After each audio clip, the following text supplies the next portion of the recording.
Dr. Asrul Forum.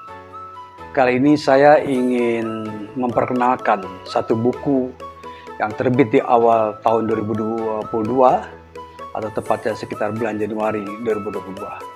Nah, saya menulis buku ini, biografi Fatmawati Soekarno, ya, bersama dengan Gubernur Bengkulu, Dr. Haji Rohidin Mersah, MMA. Ya, ini kawan lama. Saya kenal beliau tahun 2008 ya, ketika ada sengketa pemilu Bupati Wakil Bupati Kabupaten Bengkulu Selatan di Mahkamah Konstitusi. Ya. Nah, kami menang pada saat itu, mengalahkan orang yang perolehan suara terbanyak, tapi ternyata curang ya, mantan narapidana, nggak ngaku narapidana. Nah, buku ini penting. Buku ini saya kira buku yang pertama mengulas tentang sejarah perjuangan di Bengkulu sebagai satu rangkaian dari sejarah perjuangan kemerdekaan Republik Indonesia. Nama Fatmawati Soekarno menjadi penting ya ketika menjadi teman dialog, teman diskusi antara murid dan guru, di mana Fatmawati adalah murid, Soekarno adalah guru. Ya, kemudian keduanya berdialog, seolah-olah Bung Karno ini mencari cermin untuk berdialog, refleksi-refleksi pemikiran ya, Bung Karno tentang sejarah dunia, tentang kemerdekaan, semangat kemerdekaan, nasionalisme, agama, dan kemanusiaan atau humanisme.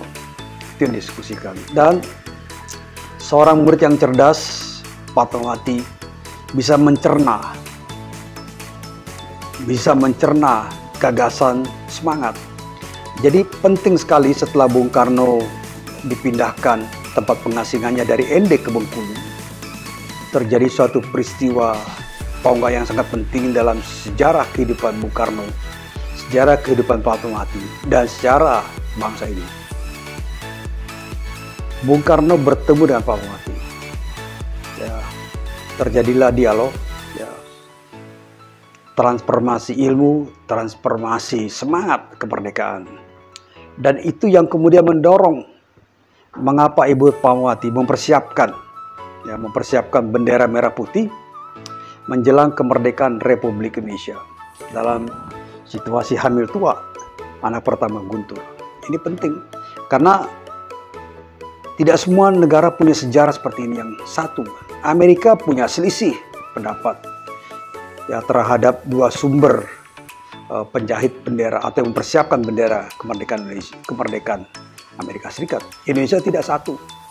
Satu lagi yang penting ya, mengapa posisi Fatmawati kemudian menjadi pahlawan nasional yang oleh Presiden Jokowi disebut sebagai Ibu Negara Agung. Karena Fatmawati punya peran besar ya, dalam mempersiapkan detik-detik proklamasi kemerdekaan ketika Bung Karno dan Bung Hatta diculik oleh para pemuda revolusioner ya, oleh Soekardi dan kawan-kawan ke Rengas Dengklok. Terjadi situasi panas di mana Bung Karno dipaksa untuk memperoleh kemerdekaan dan para pemuda ini menculik Bung Karno karena takut kedua tokoh ini berkolaborasi dengan Jepang memproklamasikan kemerdekaan. Ini yang mereka takuti.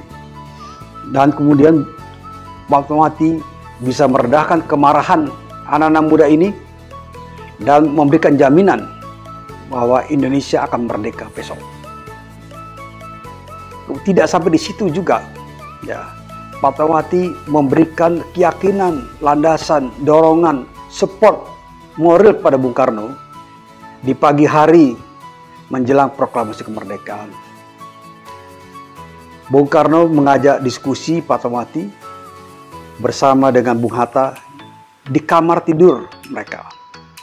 Ya, inilah mendorong.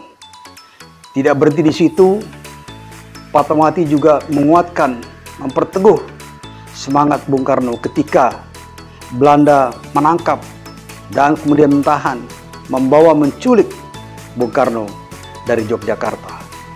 Ini luar biasa.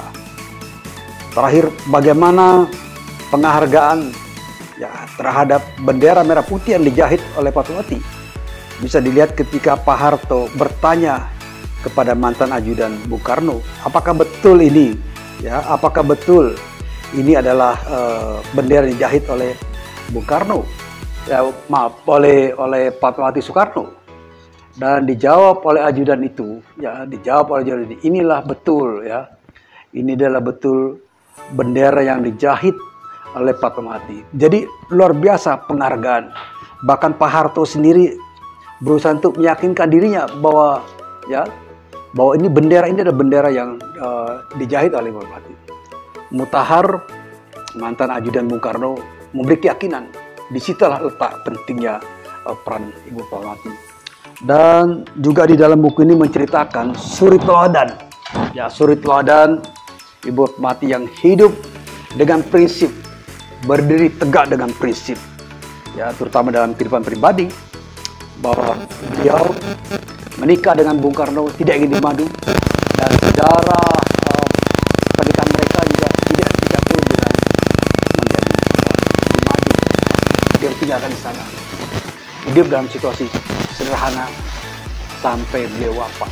Inilah saya kira teladan dan sekaligus menegaskan bahwa Bengkulu ada di pentas sejarah kemerdekaan Republik Indonesia. Tidak berlebihan jika saya katakan Bengkulu menghantarkan kemerdekaan Indonesia dengan Ibu Fatmawati Soekarno.